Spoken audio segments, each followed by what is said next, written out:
Winter has fine. Oh boy, no. Oh, winter has come. No. At last. The snow outside is fluffy and beautiful under. So you got to keep all this stuff and put it at the end of this podcast. I went to Japan. Ridiculous. I went to Japan. Yeah, man. I have a license. You're not a poser. You can talk about. You can do haikus. You're the real deal, man. I'm the real deal. All right, here we go. Yeah. You ready to do this? Yeah.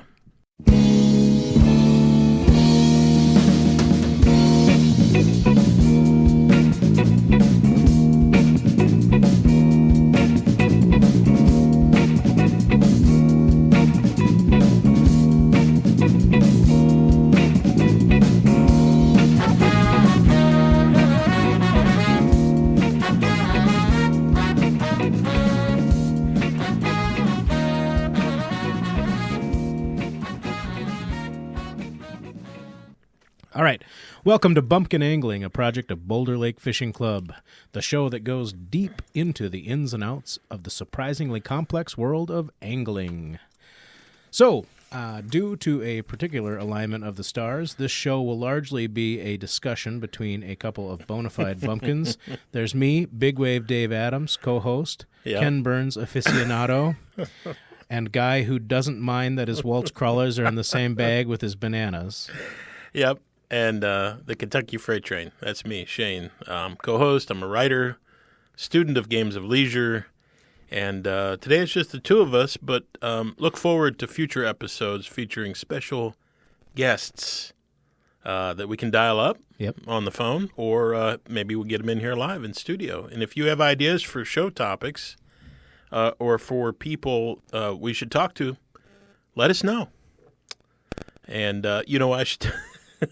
you know, Dave, on the Ken Burns thing. So, like some people, it's hard to authenticate paintings. You're looking at painting. Is it a Jackson Pollock? There's a documentary about this school bus driver in Texas, and she buys this $5 canvas in some thrift store in Texas, and she's like, you know what? That looks a lot like Jackson Pollock. So does every third grade. Yeah, right. And so she starts her out on this thing, and it's like, could be Jackson Pollock. So this video came across my feed, and it was a camera panning onto this black and white image in a deep, thoughtful voice talking about, being lonely for the water. And I'm like, is that Ken Burns? Because I think Ken Burns just dropped, a big 5-year project about on the revolution. Yeah. Oh yeah. It took me a couple minutes to realize no, it's Big Wave Dave.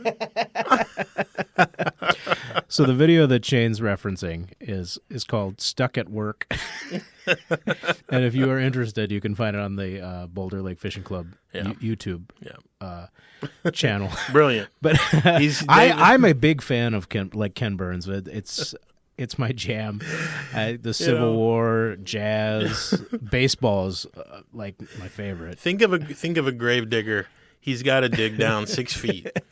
Dave is 3 feet down to digging his own oeuvre, and he's like, sooner or later, I'm going to find out what the meaning is all about. He's Ken Burns. Freaking brilliant. How many times have you watched baseball? Oh, my God. Every year, right? Every year. Yeah. Every year. Around about March. Yep. Hot when snow I'm really week. starting to feel the need for some baseball. Yeah. And that snow is just hanging on a little longer. We have to get Ken Burns to do one on fishing. Oh, wouldn't that be great? I feel like it would fit into his whole catalog pretty well, right? American angling. Oh, yeah. Gosh. We should start a petition. Yes, yeah. Let's write Ken. Right, Ken. Hashtag right Ken. Hashtag right Ken. Yeah. The people want a fishing documentary, Ken. And give the people what they want. Yeah. Brought to you by Ken Burns and Dave Adams. So I don't, we, I don't wanna shoot for the moon. All right, know? so You'll here fall we- amongst the stars.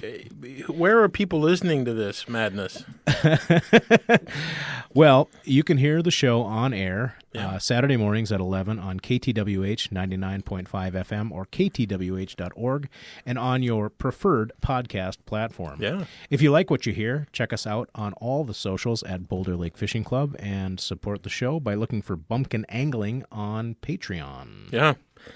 And if you like what you hear, you can support locally produced grassroots shows like this by going to ktwh.org and clicking on the donate button. So this is show number 2. Number 2. And if you count the demo that we talked about, live bait versus artificial last time. The pilot. Yeah, the pilot, right? So, but what's on the docket for today, big guy? So, even to this moment, I have not.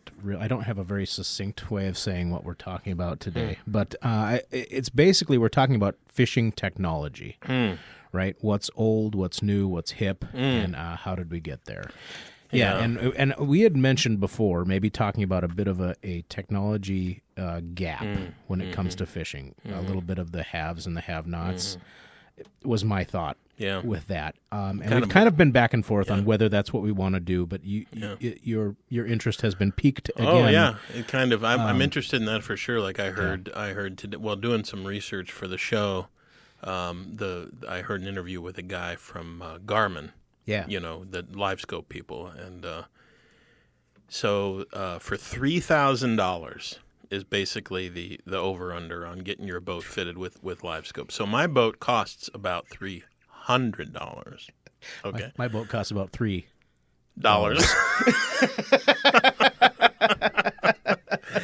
But so anyway, because the guy said, so how much? So what are we gonna? It was Steve Ranella, Meat Eater podcast. Big props. A lot of the facts that I'll put forward later in our discussion came from a great discussion that Steve Ranella had with some people in a June 16th episode 717, I believe, of his Meat Eater podcast. But anyway, he had a rep from Garmin there, and he's like, "How much for a setup? You know, for live scope?" And the guy was like, "Well, $2,200, you know, more or less for the regular thing." And he's like, "But then you got to buy the screen. You buy the." So that's what do you get for $2,200? The transducer. Oh, for Pete's sake! What? He's like a couple of years ago, a lot of guys were buying 7-inch screens, but recently we've been buying a lot of 10-inch screens. And so Ranella's like, "All right, so just give me a number out the door. What am I looking at?" And he's like, $3,000. $3,000. So there's your gap. But I have a bit more to say about that later. But yeah, so not everybody can afford this, and it's not just forward-facing sonar that we're talking about today. But that's kind of probably the thing that's got us doing this. Right? Yeah. I mean, that's the hot question right now, right? Is this the direction that fishing's going? Yeah. Is this what we all need to have now? Yeah. And I think like you were saying, what is how much is it the entry to this club of people, you know? And I think there's some interesting questions on, do I want to be a part of that club, or, you know, is the money worth what I'm going to get in return for it? I guess is what I think about as an angler too. And kind of similar to what we were talking about with live bait versus artificial last time, I feel like it's largely a question of balancing, you know, the efficacy with the enjoyment of the endeavor. How involved am I in this thing that I call angling, you know, versus the cost and the ethical component of, if you erase the pain and the hardship and all of the toil that it takes to, the muskie, for example, the fish of 10,000 casts, if that becomes 10 casts, right? because you know exactly where he is. Yeah. Does that decrease the value of catching one of those fish? Exactly. I agree. So anyway, there's more to go into there, but but it's not just forward-facing sonar. No. Technology has been a thing for forever. Right?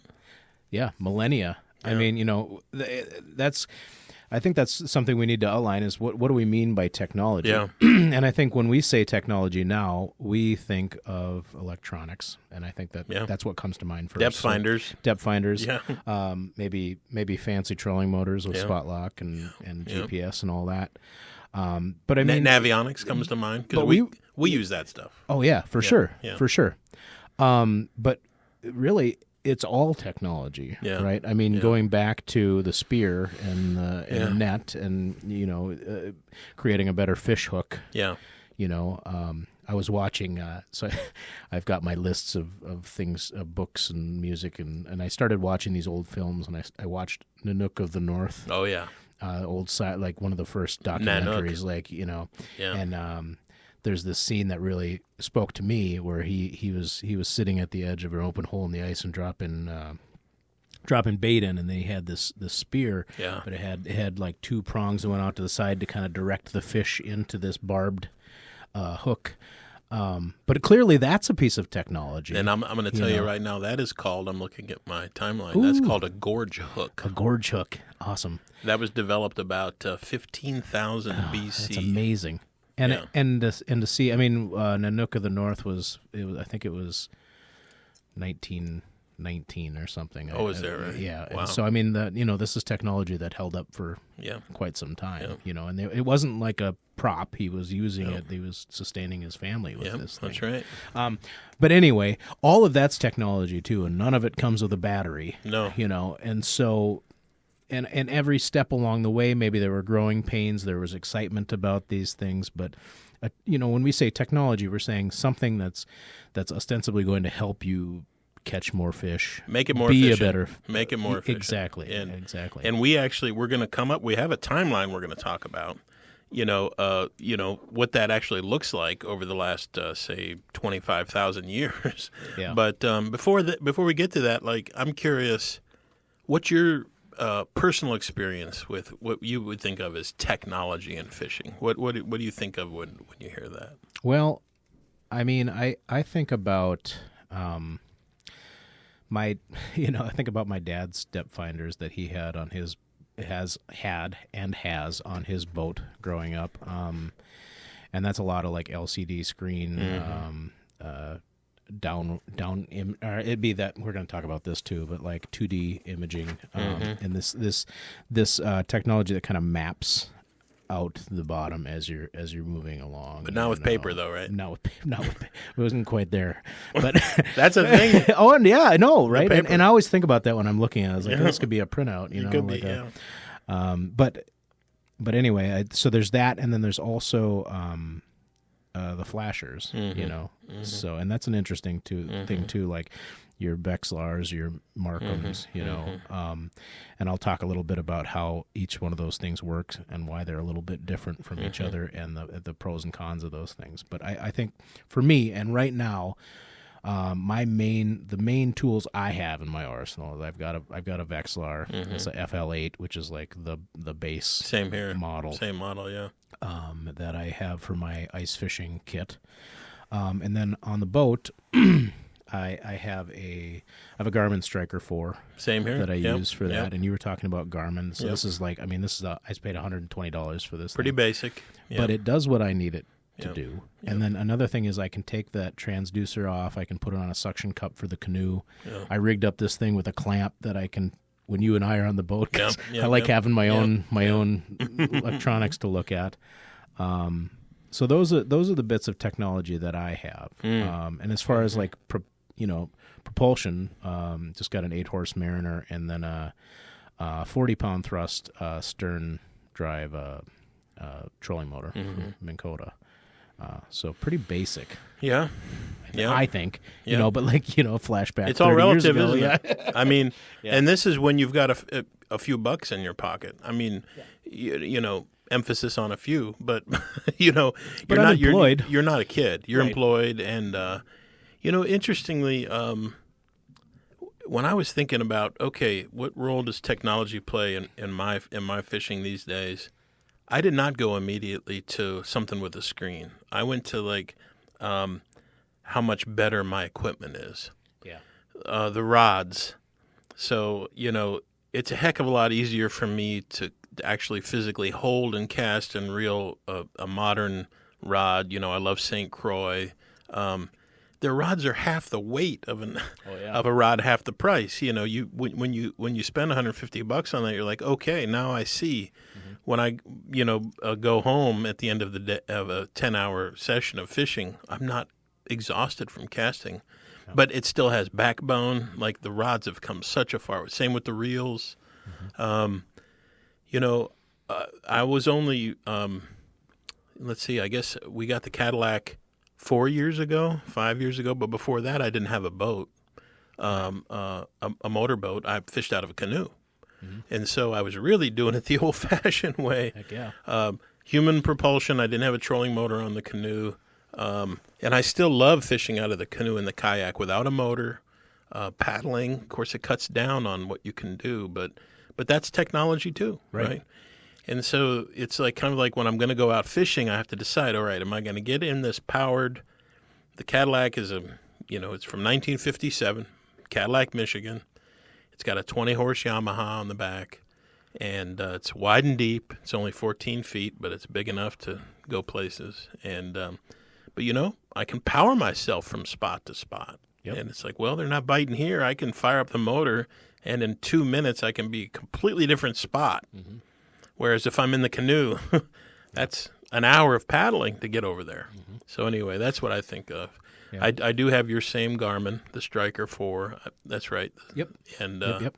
The same Vexi unit. And I'm glad I have those, but I've been resistant to doing a whole heck of a lot more on the video front. Yep. The screen front. Yep.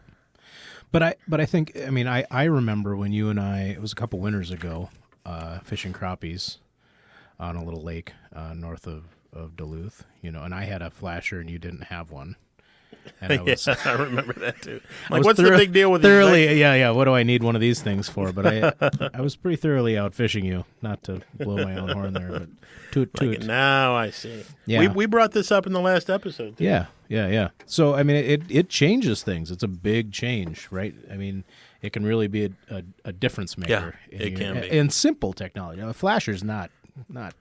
And specifically with ice fishing for crappies, but also with other things too. Yep. And I think these new technologies, like with the forward sonar, can be a game changer in ways that you and I have read about and heard about, but don't have an experience because we don't have it. But just imagine, this guy I heard interviewed.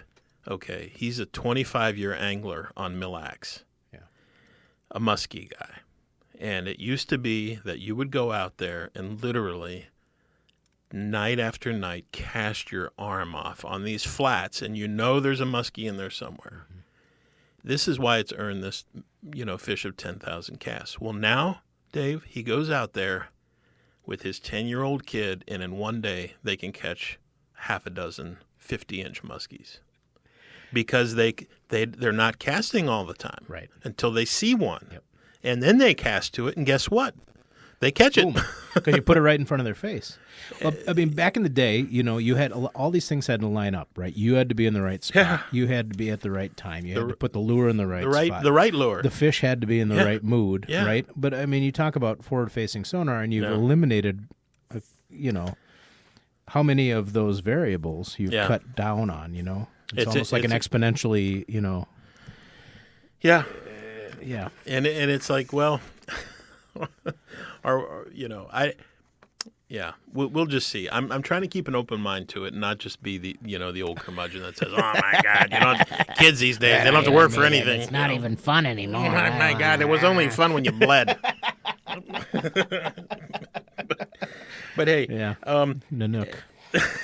Nanook. Now, Nanook, he knew how to have fun.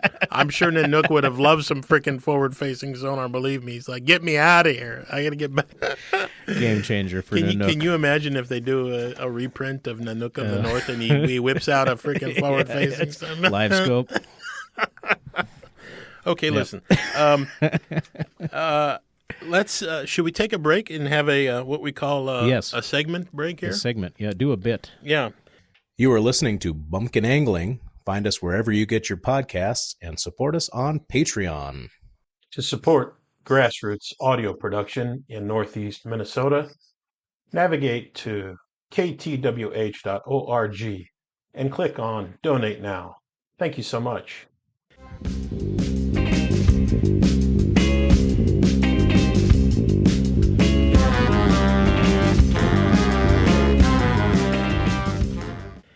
So we had a lot of fun in our last in our pilot. I know I did. Oh yeah, we had a lot of fun, and our spouses, by the way, agree that we're onto something. Yeah. 2 out of 2 spouses agree. I'm not sure if they're doing this Jed Clampett song or anything like that, but did we strike black gold? I don't know, but Audio gold. Audio gold, kid, you're going Got places. your first number one. I'm gonna keep doing that impression every show. But we had a couple things that we didn't really tie up neatly with a bow. We could have been a bit more well prepared. So I'm I'll speak for myself. No way, Jose. I could have been more well prepared. And so I'm just going to do a little follow up on a few things that came up. I love it. And this might be a thing because undoubtedly, Dave, I'm telling you, oh yeah, we will have been underprepared for this episode as well. So by the time this is over, we'll go, gosh darn it, I got like 4. I used an entire ream of paper to get ready for this show. All right, so you go ahead. We talked about Mary Catherine. Oh yeah, The 62-year-old lake trout. yeah. You brought that to us. And this was credit of the Michigan DNR. And Michigan DNR caught Mary Catherine on Lake Superior's southeastern side in the fall of 2023. And it was determined that she had hatched in 1961 when Mary Catherine was a popular name. And so I found out that lake trout typically live for about 25 to 30 years. I think that was one of our questions that we had, right? Yeah. We couldn't answer. Yeah, how old is this compared what's to a the typical? yeah. Right. So you also told us that that scientists determine the age of these fish by measuring a structure inside the ear called the otolith. Mm-hmm. The ear stone, it's kind of like the rings of a tree. Mm-hmm. And so a listener asked, how can they study that ear stone without killing Mary Catherine? Oh. And I thought, well, of course they have some sort of a fancy device, like the doctor when you go in for your annual exam and they put that thing in your ear and stuff, and they're measuring. I hate to tell you, pushing Mary Catherine into the MRI machine, Because what kind of music would you like to listen to, Mary Catherine? But they've got Mary Catherine in the MRI on the boat out in the middle of Lake Superior, playing her, America's Greatest Hits. No, sea shanties. Oh, yeah, right. Can you do one for us? Well, it's the end of. I've had Gordon Lightfoot stuck in my head for like 3 weeks. Oh my gosh, he could write a song. Wait, no. Yeah, we're gonna run into copyright. No, we won't. Not with that singing that I just did. Though that wasn't even a discernible. So I hate to tell you this, but to accurately count these rings, don't tell me. Scientists must cut or section the otoliths, which is an invasive laboratory process. So it's not outpatient for. The physical removal of these internal structures from the skull cavity necessitates a lethal procedure. Oh, man. Mary Catherine bit the dust for this study. That's too bad. It is too bad. I mean, do they all of the ones they gathered?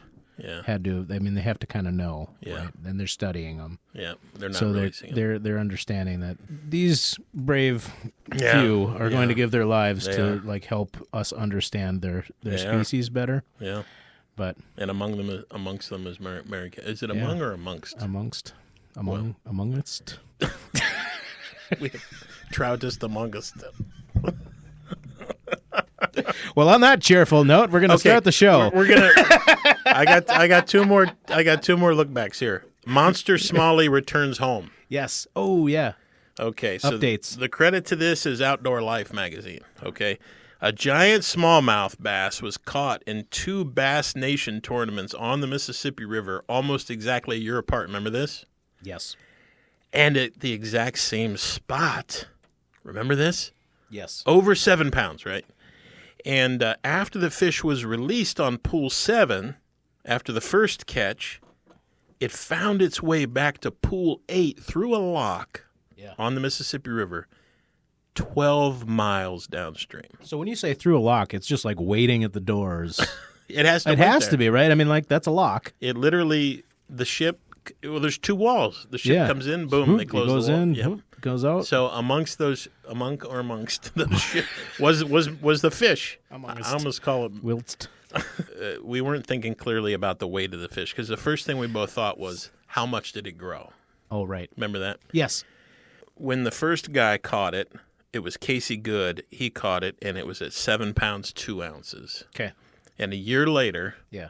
when Chris Miller caught it, both, by the way, to win the tournament. This was the tournament winning catch. So this same fish won the tournament twice. For two guys a year apart. Okay. And it weighed 7 pounds 15 ounces, so it had grown 13 ounces in that time. What was our confusion there? It was like there was like a decimal. 7.2 or 7.2 was it? 7.2 Oh, okay. pounds? Okay. So it was 7 pounds 2 ounces. Yeah. And then it was 7 pounds 15 ounces when it was caught the second time. Because we always think That up, is up here is enormous. like, does a bass grow about a pound a year? Because we kind of use that as a Rule of thumb. Yeah. For largemouth, they about a pound a year. Yeah. Not an inch a year, but a pound a year. So who knows how long it was. But anyway, so that was the smallmouth. I got one more for you. Ready? Okay. And this is about live bait in Bassmaster tournaments. Yes. Yep. So this is a credit to Bass Nation and Intuitive Angling. Live bait is not allowed in most professional bass fishing tournaments, nor has it been. The stated reasons for this, because there's like 3 different professional tournaments now. It used to be just Bassmasters, but now there's 3 or 4 different ones. The stated reasons for this are to promote the sale of artificial lures by sponsors, to ensure fair competition by making the sport more challenging, and because some lakes prohibit live bait entirely. So if you're going to have a tournament on a lake that prohibits live bait, You want the rules to be consistent from lake to lake. Exactly. So I don't know if you've ever heard of Randy Blaukat. He's a professional bass fisherman, has been for 25 years. Well, he's the guy that does the Intuitive Angling podcast, which I'm a fan of. Okay. And he says that, quote, making the sport more challenging, unquote, argument as preposterous because those same tourneys allowed forward-facing sonar to a more or lesser extent. Yeah. And so it's interesting because I think that make it more challenging is probably a bit tongue-in-cheek, and the real thing is down to the sponsors. Well, and that's what I was going to say. I was going to put on my cynical cap Yeah. here. It's got a wide brim. And I was like, how much is each one of those things affecting that decision? Right. My guess was that the sponsorship and selling plastics is the biggest thing. The big time, yeah. Because and this year it's the Berkey, slobber knocker. The big. That's the what? That's. Are you seriously? Is that what? Yeah, it's called a slobber knocker. This last year, it really. That was my nickname in high school.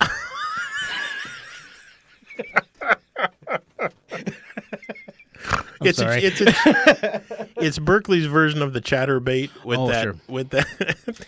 I've looked at those. I want to get into that. They were in the discount bin? No, that's when I'll get them. I'm going to look online. Slobber knocker. Yeah, slobber knocker. So anyway, it's got a red hook. So that's our look back at the previous. I liked episode. that. Yeah. Thank you for doing that. Because I feel like we all had questions about it. Like, honestly. Oh, we did. Yeah. 7 pounds 15 ounces. Unbelievable. That is a ridiculously big smallmouth. Presumably, it's still swimming around, and that means it's got to be 8 pounds by now in the Mississippi River. Let's go. What are we waiting for? Let's get down there. You are listening to KTWH 99.5 FM in Two Harbors, Minnesota. I haven't been fit. I'm crawling up the walls, man. It's December 1st here. Yeah. And winter came with a vengeance. Yeah. As of last Wednesday. Real snow. Tuesday night, Wednesday, we got, I think, 10 inches in Duluth. Mm-hmm. And then we must have got another 3 to 6 or so on Saturday. We did. We're at this point in the season where it's like there's too much ice to cast and there's not enough ice to walk on, and I haven't been fishing for weeks. Yeah. Oh. And this is when Tyler starts going, hey, are we all going down to the harbor next weekend? And I'm like, party on the ice next weekend? I'm like, like, all right, well, let's start with making sure we aren't all going to die.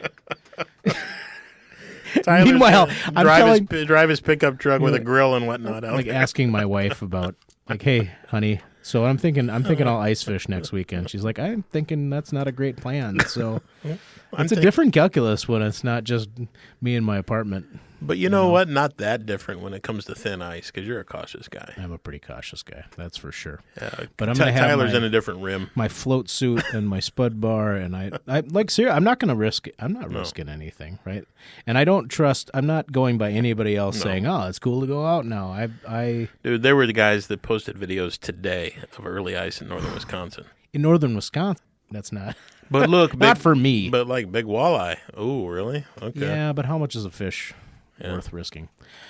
All right, so for this next segment, we're talking about fishing technology. We've talked about kind of what we mean by that and how there's different levels of technology. I want to talk about how we got to where we're at, and I believe you have prepared a timeline.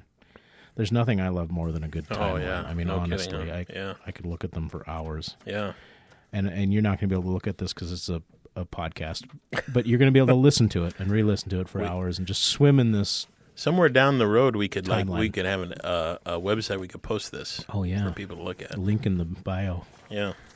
If we accept that technology is developments in the activity that make it more productive, easier to go out and catch your bag. The efficacy. The efficacy, then we're talking about, basically, a plotted line from about 22,000 BC. And that's when the earliest known fish hooks were discovered by archaeologists. And those were made out of carved bone. They were found in East Timor. Oh, wow. And these are the oldest confirmed fishing equipment designed specifically for that purpose. You said 22,000 years ago? 22,000 BC. Oh, okay, so like 24,000. Exactly, 24,000, and change. Yeah. So then, the next archaeological evidence is about 10 to 16,000 BC with harpoons and these gorges that we talked about. And these are the barbed harpoons made of bone that have barbs on them so that when you go to jerk it out, it holds on to the fish. Yep. Made out of bone and ivory, antler, and they appear in the upper Paleolithic Europe and Africa. So this is the Nanook of the North. This is the Nanook of the gorge hook. Yes, that's right. Okay. Simple sharpened sticks tied to the center used before curved hooks became widespread. Yeah. So straight hook with a barb. And then around about 7,000 to 9,000 BC, nets. Yeah. So this is, Eritrea there have been found in Finland and the Middle East, twisted plant fibers used to create large fishing nets. Fast forward another few thousand years, you get to the Bronze Age, and now we get metal hooks.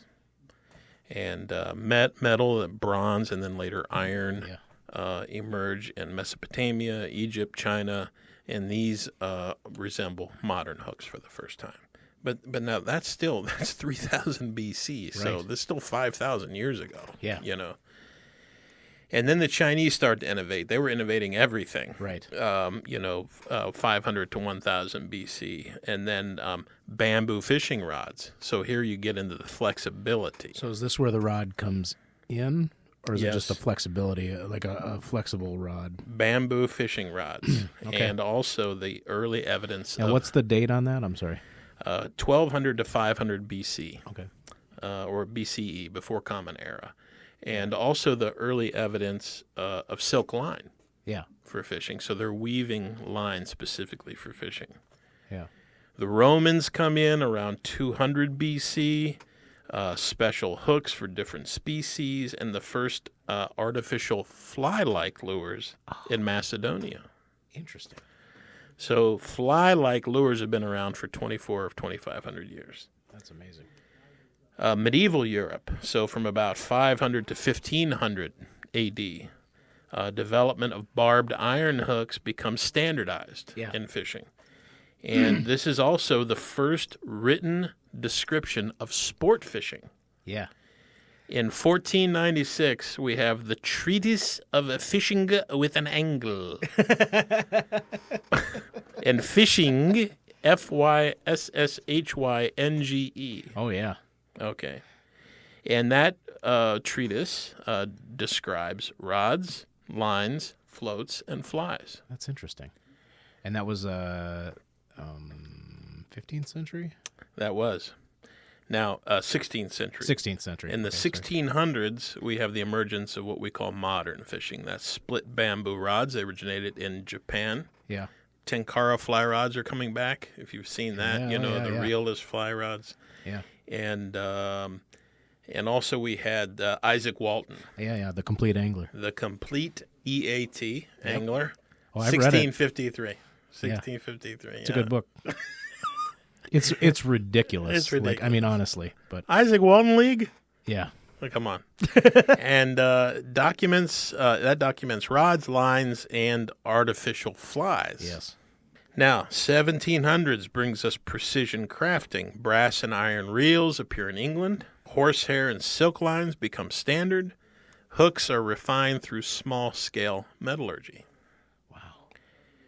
Now, 1800s. This is, of course, the Industrial Revolution in England when a mass production of everything begins, including fishing equipment. Factory-made hooks. The first factory-made hook was Mustad. Really?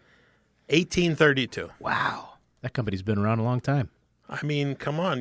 We've both got Go out one. and buy, It's yeah. so Mustad was the first to make it in the factory in 1832, and silk lines are woven more consistently. Wooden and brass reels are manufactured at scale. Cool. So, late 1800s to 1900, new materials. First, steel rods are developed. The introduction of enameled silk lines, rubber and gut leaders are produced, and the earliest gas-powered fishing vessels. Oh, cool. So then we have a major technological leap in the early 1900s with Bakelite, and early plastics are used in lures, spinning reel innovations, because they were all casting reels before then, right? Spinning reel innovation happened in France and Italy. I didn't know that. And then wire leaders and modern snap swivels are introduced in the early 1900s. Yeah. So you get into like where you don't have to monkey around with all the lure changes and just everything, all that just boom, switch boom, 'em boom. out.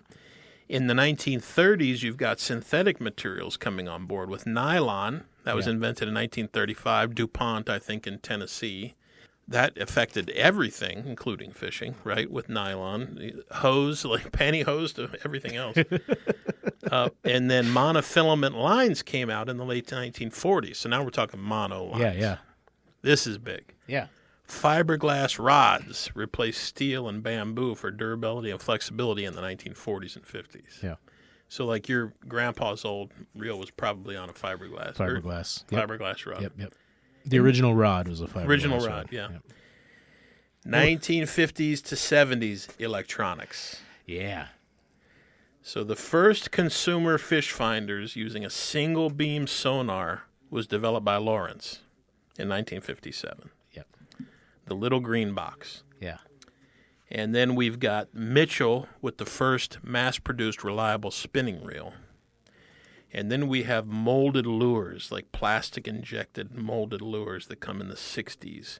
And then the big one, the Lindy rig. The Lindy rig. 1968, the Lindy rig came.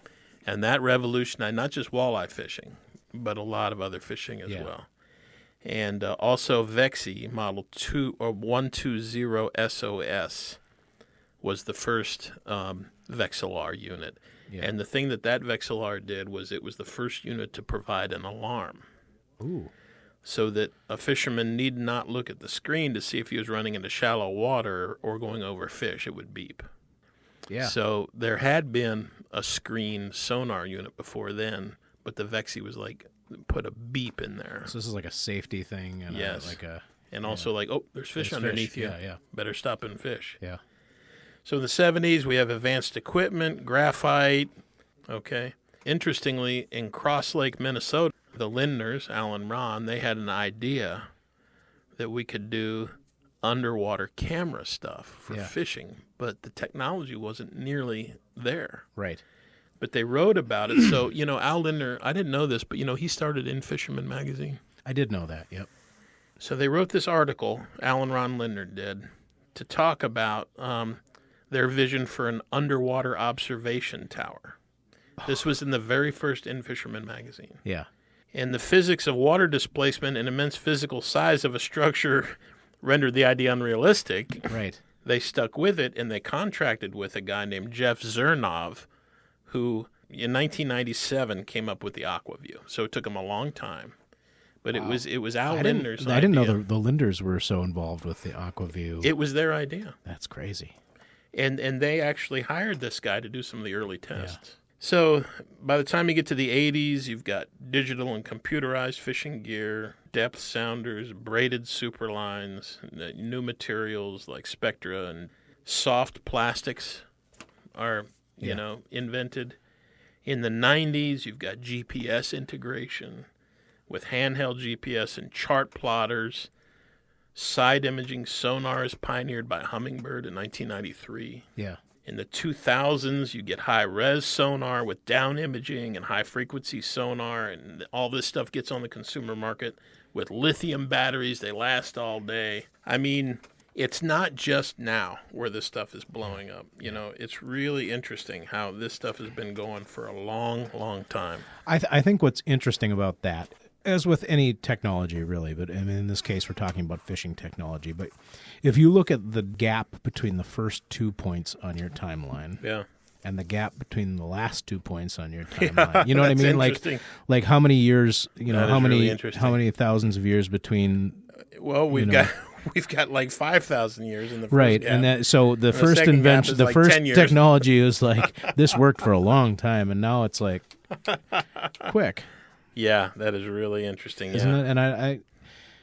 And I think that feeds into this excitement that people get for new technology, and that like every year you're expecting something new, or even faster than that. What's the new thing this season? No kidding.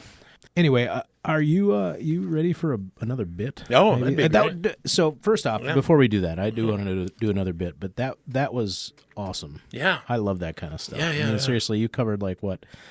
24,000 years of time in 10 minutes. It puts it in perspective. It really does. It's like, okay, every new thing that comes up, you're like, oh my gosh, this is going to change everything. Well, whatever our strong feelings may or may not be about this forward-facing sonar and the stuff that's hitting the market now, this is a long history we're talking about. Yep.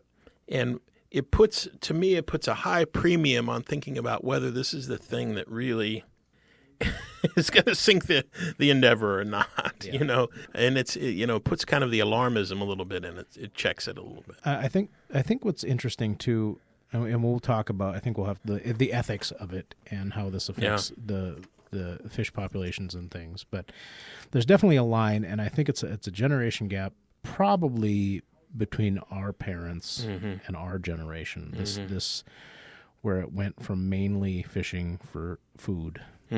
To largely being mainly fun, catch and release, and so whether it's a chicken or egg thing, is the technology a reaction to that shift, or is that shift a reaction to the technology? Is another interesting question. But before we ponder these deep thoughts, I have another bit for you. Yeah.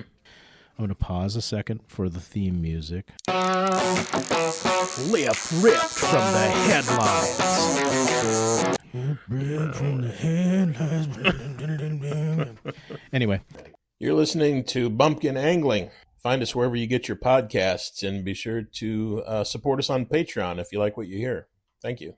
This is called Ripped from the Headlines, and the headline... Polish anglers say this enormous catfish is a new world record. Ooh.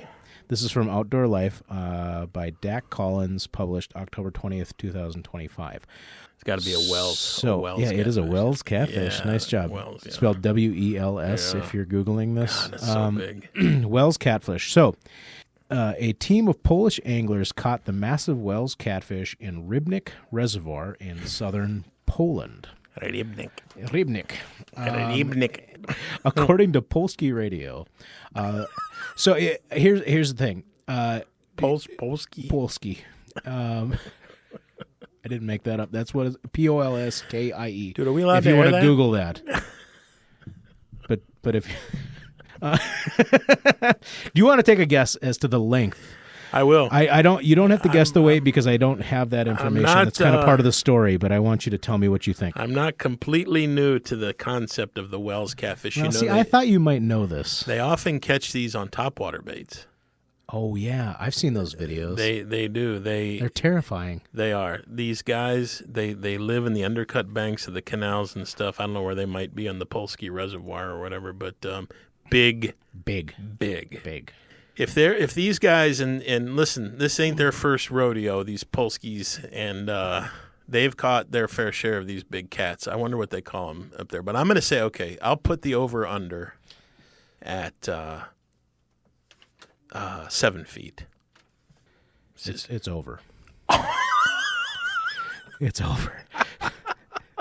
7 feet? Over 7 feet. Wow. So the fish measured 292 centimeters, or roughly 9.6 feet long.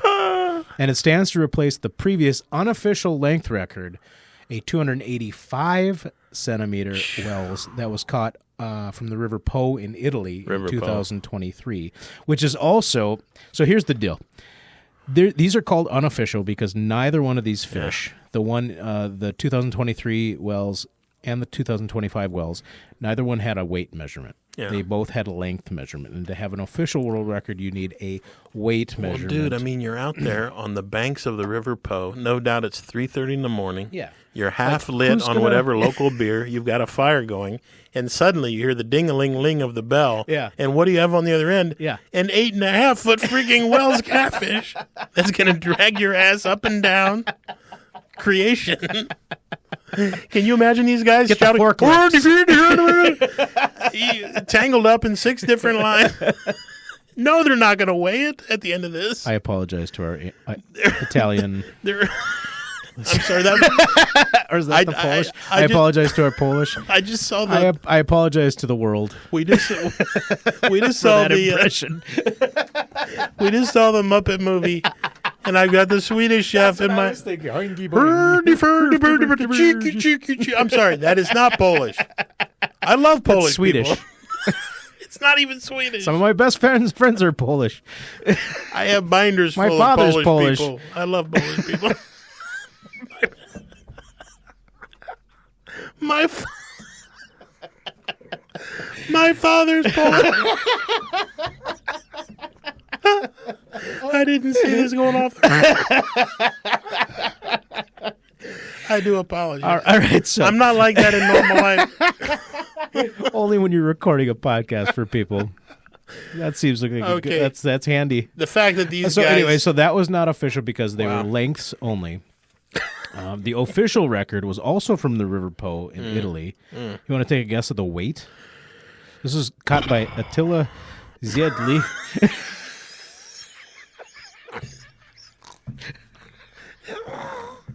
Attila? Are you kidding me? Of the Vienna Zedleys.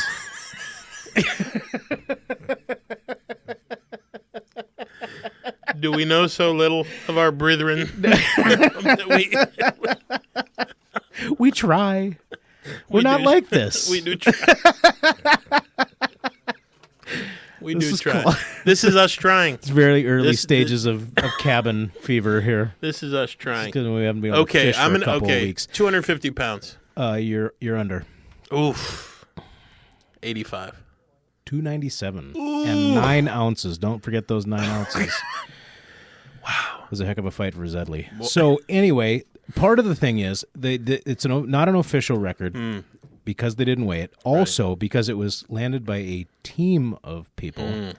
I would think. And IFGA regulations dictate that only one angler can touch the rod during the fight. Oh my! So it's going in the record books, unofficial, which means a la Barry Bonds, an asterisk is added to that. Wow! You know what? Wow! Props to those freaking guys. So holy mackerel. The River Po. Yeah. Yeah. It's good for Trivial Pursuit. You want to book our plane tickets to Po? Yeah. Wow. All okay, right. that's we're going to come back from that. That was ripped from the headlines. Wow. All right. The next thing we want to talk about is where we're at right now. Latest technology. Lay of the land. What is Yeah. the latest technology? Yeah. And the first thing I want to talk about is down imaging and 2D sonar, which is probably where you and I fit most cleanly into the electronics. Traditional 2D sonar works by emitting a sonar beam that travels directly beneath the boat. Basically, it measures the time it takes for the sound wave to bounce back, creating a visual representation of the underwater terrain, depth changes, submerged structures, and any bait fish in the area you are searching. That's different from downward imaging, which offers a more detailed high-resolution view of the area directly below the boat. It utilizes higher-frequency sonar waves and provides clear, photographic-like images of the underwater environment. This technology excels in revealing fine details such as individual fish, submerged vegetation, rocks, and other structures. This is all from Angling Edge, by the by. There's a handy picture in here, which does you all on the radio no good. But it showed kind of the difference, looking through my notes, of how these things work. So I'm showing Shane right now. And you can't see the color. In 2D, you've got a cone that goes down, right? And that's going to kind of give you that image of the bottom, and then the blue is the downward imaging where it's just more of a line that goes. But a lot of these things, so they're graphing things, but you're kind of seeing the history of the bottom as you're passing. Depending on how fast you're going, right? It might be a second to 2 or even longer. Longer. Yeah, right. Yeah. So you're not seeing things in real time, and that's going to be an important factor as we get going here. The next is side imaging. So side imaging, and you talked a little bit about this too. I think Humminbird was kind of the ones that were pioneering that. Yep. Side imaging employs high frequency sonar waves to create detailed images of the underwater environment to the port and starboard side of the boat, providing critical information about fish location, structure, and habitat. The primary advantage of side imaging is the ability to cover a large area of water with a single pass. Side imaging allows anglers to scan a vast swath of water up to 200 feet on either side of the boat. And I've seen videos of guys you can spot the fish off to the side and you can cast. So I mean, you're going from being able to just see what's directly under you to being able to look out. A much wider cone. Right? Yeah. Yeah. Or if you took that cone that had been aimed straight down and aimed it off to the side, port or starboard. Yeah. Yeah. Next is the forward-facing sonar. So forward-facing sonar system creates a live visual representation of the underwater environment by transmitting high-frequency sound waves and interpreting their echoes, providing a clear real-time view of what lies ahead. This means that anglers can see fish and their movements in real time. That's the important thing. Whether observing the response to a bait presentation or understanding how fish relate to specific structures, this instantaneous feedback is a game changer when freshwater fishing. So you can cast, you can drop the bait right in front of them, like we were saying with the muskies. And I think that real time thing is such an important piece. That was another thing I was reading about, how some of these technologies were received when they were first came out. And so, like in the 80s, when you start to have LCD screens and this 2D and downward imaging, some people were still holding on to their Vexilar and their flasher, and people do today. I have a Vexilar, and this isn't cutting edge. Nope. But the biggest thing about it, and the reason people wanted to keep that, is because with a Vexilar, you're seeing it in real time. Real time. I can see what's happening. I can see how the fish is reacting to it. I think about even with my Striker 4. There's a line where the fish is, and you can see that line come up to your bait, but it's not quite the same as the subtle movements of the. It's a little harder to envision what's happening down there than with a Vexilar. Yeah, no doubt. And then the next thing I wanted to add on to this, that I think is another piece of this, is mapping, and that's talking about. So what would take a person an entire lifetime to learn just a few lakes in such intimate detail is now as easy as sliding an SD card into your unit. I now can go to a lake I've never been to, study the map, pinpoint likely locations based on target species and predictable season calendar locations, start fishing and likely catching. And you and I have had this conversation. You can go to a lake that we don't know at all. We've never fished before. And a big part of that is I don't have forward-facing sonar. I have I don't even have a unit that has a map in it. But I have Navionics. on my phone. This I think they call it boating app now. But it allows me to see the lay of the land, if you will, for the bottom of the lake. And it allows me to kind of pinpoint where I think and make an educated guess as to where I think fish are going to be. Thanks for that. Yeah, that sort of snapshot of where we're at now with the most recent technology, and it's just easy to see how that technology really does make fishing a different type of undertaking. Yep. It really is just different. Yeah. And it's different, I would think, in terms of the catch rates. Yep. But I think it's different, too, in terms of the experience you're having. For sure. And I think part of what we're talking about here, when we talk about whether you want to take up these technologies, is what sort of experience are you looking for? You know, I wanted to, I'm real interested to talk about regulation. Yeah. But before we do, I thought, I just mentioned a few things I found when I was researching. And, of course, Minnesota, fishing is a way of life up here. It turns out Minnesota is the epicenter of a lot of fishing technologies. Vexilar, that we've talked about, is based in Minneapolis. It was invented in Minnesota. Minn Kota, the trolling motor people, are in Mankato, Minnesota. Garmin is headquartered in Andover. And, of course, Lindy Tackle, famous for the Lindy rig. And we talked about earlier, it was the Lindners that had the idea for the first AquaView. That was founded in Minnesota, but now Lindy Tackle is a subsidiary of an Alabama company. But I thought it was interesting, too. I found out that Minnesota does not require fishing guides to have a license or really to be regulated at all. That is interesting. This means, in terms of our current discussion, is that if I bought myself a nice $3,000 unit for sonar and could now go out and reliably catch half a dozen muskies in an evening's fish, I could hang out a shingle as a fishing guide. Yeah. And tomorrow I could start charging people to go and catch those fish. Yeah. Pay for that unit. I would think. I mean, a lot of guys, the quote-unquote 10,000 casts it takes to catch a muskie have now been reduced to very few with this technology, and so it changes things. Yeah. And I thought it was interesting, too. So you talk about Al Lindner, and his famous technology was the Lindy rig. Yeah. If you don't know, it's a rig that keeps the bait, but a natural presentation of the bait very near the bottom when you're trolling.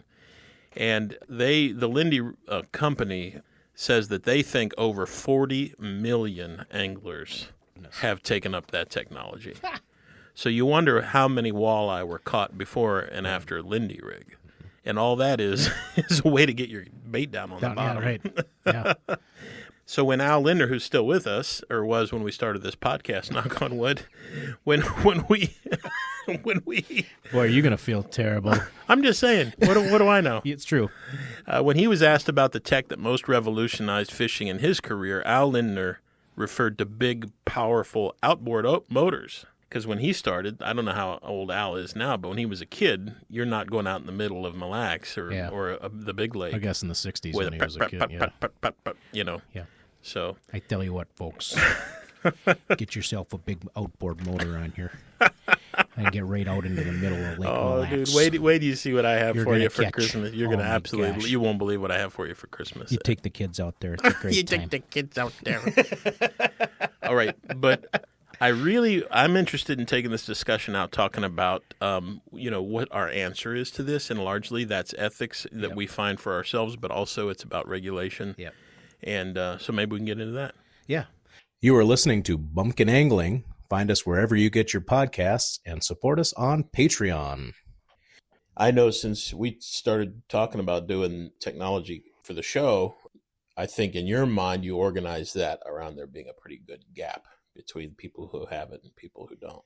The haves and the have-nots. Yeah. So is that strictly a function of whether you have the 3,000? It may be my framing in that way might be a function of my worldview a little bit. I want to talk about it that way because I do a lot of posts on social media. I spend a lot of time doing that, and it's inevitable that you start to compare yourself to other people who are out there doing the same sort of thing. Mm-hmm.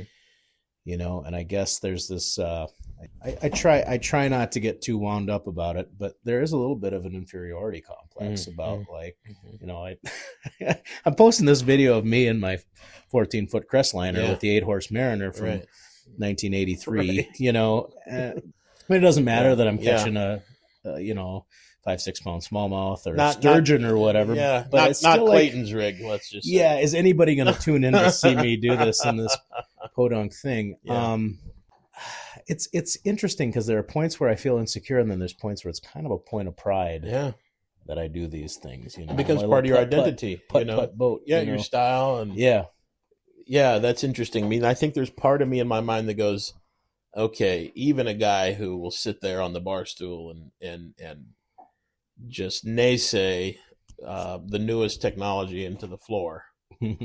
Even he, if someone said, "I'll give you one for free," Yeah. most of those guys will say, "Yeah, Yeah. when should I bring Yeah. my boat by?" Yep. I mentioned earlier in the podcast I had listened to a meat eater podcast. Yeah. Yep. And Steve Ranella. yeah, it was number 717. I really like his approach. I know you do too. And Yeah, I like his philosophy. But they were interviewing a guy from the DNR, and he had a way of framing this business of a gap a little bit differently in terms of an opportunity gap. The opportunity being catching any one particular fish. You are listening to KTWH 99.5 FM in Two Harbors, Minnesota. It's so long as a fish is swimming around, any angler has the opportunity to catch that fish. Yep. As soon as that fish is harvested or dies, the opportunity goes away. Right. Especially when it comes, I know it's not all about muskie, but muskie is kind of an important example with this stuff because they do become sitting targets, and they're also especially vulnerable post-spawn when they tend to hang out in deep water. Mm-hmm. Traditionally, I've been in places where you really aren't going to find them. Right. But if you do catch a muskie when they're in that situation, they'll likely become overstressed and die. So the reason they bring this up in the conversation is now the opportunity is gone for the next person to catch that fish. Yep. It's a different way to think about it. So you are maximizing your own opportunity to catch any fish with this technology and minimizing other people's opportunity to catch this stuff through that technology. And I just thought you could probably say the same thing just because you have better equipment overall than I do, let's say. And so it's more likely you're going to catch the fish, but it's just another way to kind of take it on board. Yeah. I think that's interesting. And the idea of like, once you catch that fish and you take it out of, like if it's stressed and it dies and you take it out of, the opportunity's gone for somebody else to catch that fish. I want to say, I've run through a few things as you've been talking in my mind. Like the reason I fish isn't to stack up as many fish as I can generally, or I tell myself that it's not that I'm going for the experience and not for just pure productivity numbers of fish. But then there's also this like human part of you that's like, well, that was fun. Oh my gosh. I'd like to catch 17,000 more of those. I just listened to this podcast, Time Suck by the comedian Dan Cummins, and it's a ridiculous podcast. It's great though. I've listened to it every week. But he did a whole podcast about addiction and how it's such a misunderstood thing. Part of what he was talking about is like addiction is, we tend to think of it as drugs or alcohol or whatever else, but it can be anything that gives you that dopamine, like the hit, right? Yeah. And so there are times when I know it's hard to do that. It's hard to fish. It's not always easy to like fish in a responsible way where you're trying to preserve that opportunity for other people, because your mind is clouded by all of these other things, And in that state of mind, I guess how this pertains to this, in that state of mind, I'm going to try and find whatever I can to get that next thing, the next bunch of fish, So this, for me, kind of leads naturally into a little discussion about, bodies, either organizational bodies or legal bodies, have done in response to technology over time.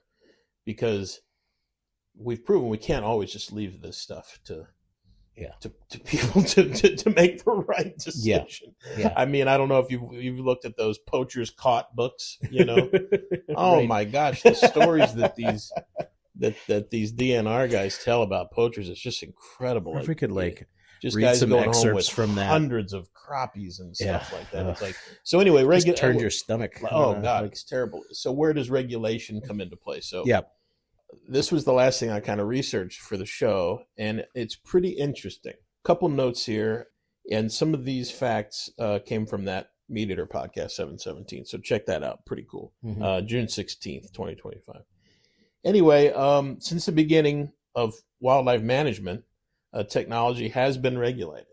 It's like as soon as you agree, okay, we need to try to manage these resources, part of that is regulating technology, and that can either come down to the types of guns and ammunition that are allowable, in hunting, as far as fishing goes, the size of nets and the dimension of the mesh, whether or not you can use explosives. Guys used to fish with dynamite. That's been regulated. How many hooks you can have on a certain lure, this kind of thing. Yeah, the distance between the hooks. Yeah, and what all that kind of stuff, yeah. right? So regulation is a Yep. thing. So if we accept that that's kind of part and parcel with this, what do we do on the regulatory side? So I found, too, that a bill was proposed in the Minnesota legislature in 1975 to ban certain types of electronic fish finders that provided a continuous record or chart of the water depth, bottom, and fish. Oh, what year? 75. That bill was approved by the Minnesota House of Representatives committee, but it didn't make it out of the Senate subcommittee, and it just died. Yeah. So just imagine, I haven't seen the actual language of that bill, but that sounds to me like that was a response to Vexilar. Yeah. Here's the thing, though, and this goes back to what I was talking about earlier, between 2D imaging and then flashers and forward facing. So the part of the reason that flashers became so popular and that they had such staying power is that you're seeing it in real time. Yeah. Right. And so if you're talking about mapping the history of what you've gone over, I think more of a LCD screen, right? One of the early, or one of the old printers. Yeah. Yeah. A continuous record or chart of our. Yeah, because there isn't a continuous record on a flasher. No. So this has got to be more like the early a charting thing. But that was the only proposed legislation that I could find in the Minnesota legislature to try it. The use of sonar for fishing remains unregulated in Minnesota, although there are discussions underway about forward-facing sonar technology in working groups that are being carried on right now by the Minnesota DNR. And I love our state, I really do. Yeah. But I got to think that if it's not regulated here, it's not regulated anywhere. No, because I feel like we've got some of the, and this could be an update for the next one, but we have some of the tightest regulations, and I'm completely thankful for that. But some of the tightest and most thoughtful regulations about fishing. And it's no coincidence that we also have the best fishing. Yes, that's true. So because people have thought about it and they're protecting it. Exactly. That's great. But so anyways, regulation doesn't just come through the government, though. So you can have private bodies that regulate. For example, go on. The National Professional Fishing League, the NPFL, banned forward-facing sonar for its 2025 season, saying it diminishes the sport's skill and integrity. Yeah. The NPFL's official statement explains that the technology, quote, shrinks the sport to a few methods and discourages a diversity of techniques and experience. Furthermore, Major League Fishing, another of the big league, MLF, they're going to restrict how much you can use it during the course of a tournament. So, if these tournaments are all day long or 3 days, you can use it a certain number of hours per day, or maybe one of the 3 days kind of a thing. Sure. So the point being is that, it's either coming from a governmental entity or a private entity, but this is all about regulating the technology. The whole other thing you can do is to accept the technology and reduce the limits. Yeah. See, I think this is a fascinating, I never thought about this, right? How you regulate that. Yeah. So regulatory response to FFS so far, Mississippi lowered their crappie bag limits, and Montana banned snagging of paddlefish because you can roll right over them, see them, and hook them. Yeah. Yeah. So we can have another discussion about whether snagging is ethical, but it's certainly not ethical if you can see it sitting there, like literally shooting fish in a barrel. Right. Even Montana did away with that.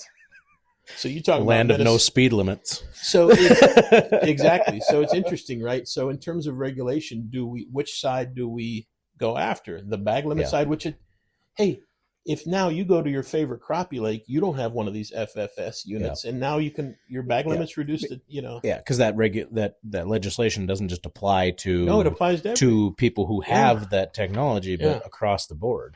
Isn't that interesting? So I think that speaks to that gap a little bit. And I think before we wrap up, I really want to know, talking about a gap. Yeah. Right now, you and I both have pretty modest setups. Yeah. I mean, as far as like fishing in 2025 is concerned, we have pretty modest. We do. We got the $120 Garmin Striker 4 and, whatever. Our whole kit, would not buy you one of these units. And I guess my thought experiment here is you wake up tomorrow and money is not an option. How does your fishing kit change? I'd get a bigger boat. But still, I would still want a tiller, but I'd like maybe a 16-foot boat with a flat floor in it. Yeah. If I had that, just something that's a bit more comfortable where you can stand up. Yeah. That's the only thing I think I would immediately go out and do. I think I would probably upgrade the Garmin a little bit to one. Oh, geez. A little bigger screen, probably also. Screen, yeah. But the same kind of deal. You know? Yeah. What about you? I agree with the bigger boat, just for comfort's sake and storage. It'd be nice to keep everything in my boat, because right now I can't, because it just would be out in my yard. A garage to put the boat something in. Like I don't know I guess if money's not an option, I definitely would put up a garage. But my wife would definitely say that is the thing to do. If for my fishing bit, I would want a boat with stowing space that locks, flat, that space to walk is really nice, you know.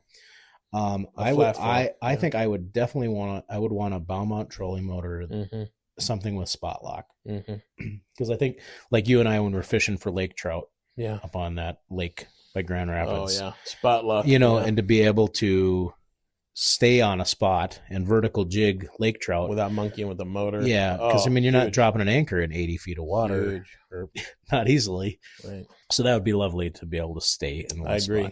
spot. As far as the electronics go, I just don't.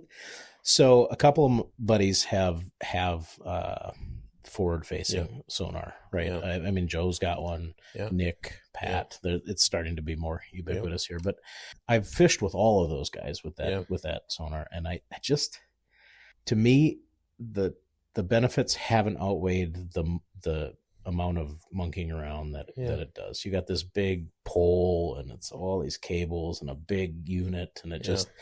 Maybe I'm at this point in my life where I'm trying to simplify things a little more rather than going the other direction. So, and that's easy to say when I don't have endless amounts of money, but I just don't, as sitting right here, right now, I don't think I would buy one. Given all of the filming that you do and the recording that you do, I mean, can you imagine bringing on that much more gear that you have to monkey with? You literally wouldn't be able to fish. It'd be fun to see the ratio of fishing to production. Yeah. Yeah. Well, all I got to do is get one of these things to pay off enough where that's just my job. Then I'm happy to spend a little more time on production. Ranella made a really good point when they were talking about regulation on that podcast, which was, he used the example of when whispers started getting out that there were overhead drones that you could use for hunting. Yeah. And before it was even a thing where before anybody was taking this up, some states jumped on this. Yeah, we're like, and they were like, here we go. In 1 year, 13 states, including the liberal strongholds of Wyoming and Alaska, banned the use of drones for hunting. And that happened right away before cat was out of the bag. Yeah. Well, I think the cat's out of the bag with forward-facing sonar. Oh yeah, for sure. Now that guys have a taste for it, more so than, I mean, are they using drones to hunt? You're never gonna. I just don't see the practicality of trying to regulate the use of it at this point. Yeah. I think if water body specific things, use of forward-facing sonar, and this kind of like you have protected. Some lakes protect certain species, reduce bag limits specific to that lake. Or zones, maybe of like, you think about something like that. Deer hunting with what you can use, what firearms you can use in certain areas, whether it's a slug zone or it could be that sort of. I think where I'm at with it right now is I would support that kind of common sense regulation. I think so too. That feels like a takeaway, right, to me. Yeah. Right. Okay. So what else? So our takeaway number one, would be that.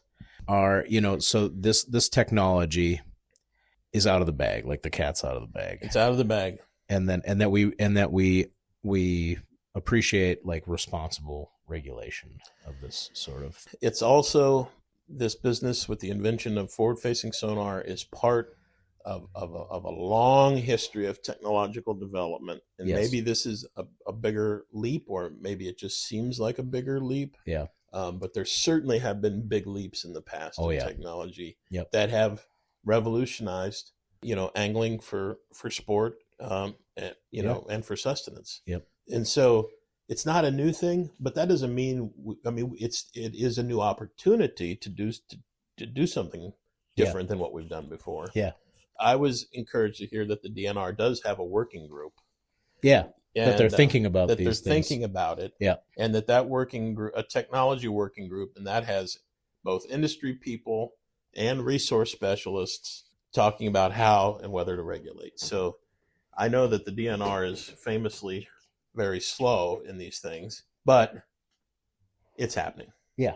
So yeah, that was another takeaway from me. Yeah, and I think a takeaway for me too is maybe the panic about this, just understanding, and part of that timeline too goes to that, is that understanding that this isn't the first time there's been a big leap for things. I think about like radio was going to destroy baseball. Yep. Like VCRs were going to destroy television. Yep. Video is going to kill the radio star. Video is going to kill the radio star. And so I and look at us. I think it will change things. Yeah. Without a doubt. But I don't think it's going to. And hopefully it won't decimate the muskie population before we get ours. Yeah. Well, then that comes down to individual ethics. And, it does. And people just being responsible human beings. But before we sign off, let's tell people what we're going to talk about next time. Oh, yeah. It's going to be awesome. We're going to talk about rough fish. Yeah. Versus game fish, or trash fish. Yeah, the concept of trash fish. Yeah. Why it is that there's no limit on some fish. Right. And how did that come to be? Yeah. If anybody ever had an old codgety uncle that would throw X fish species up on the bank. And, slit their bellies and throw it back in. It's depending on where you are, it could be any fish. Yep. Well, and I think it'll be an interesting conversation too. Like, how did things come to be considered? Yeah. Why do we think this That's is right. a trash fish? And so what is a native fish? What isn't? It's going to be. Yeah. We got a lot of things. Let's do it, man. Yeah. Let's do it. And hey, thanks folks too for suffering through listening to the last part of this podcast in my living room with the cat and dog. You can hear Scraps and Jakey back here scratching and farting. All right, so we did the top 3 takeaways. So thanks for listening, everybody. Yeah. Again, this is Bumpkin Angling. You can hear us on KTWH 99.5 FM or ktwh.org, or find us wherever you find your podcasts. And or support us on Patreon. Support us on Patreon and look for Boulder Lake Fishing Club on all the socials. That's right. Yeah. Let's do it again, man. We'll see you next time. Cue the music.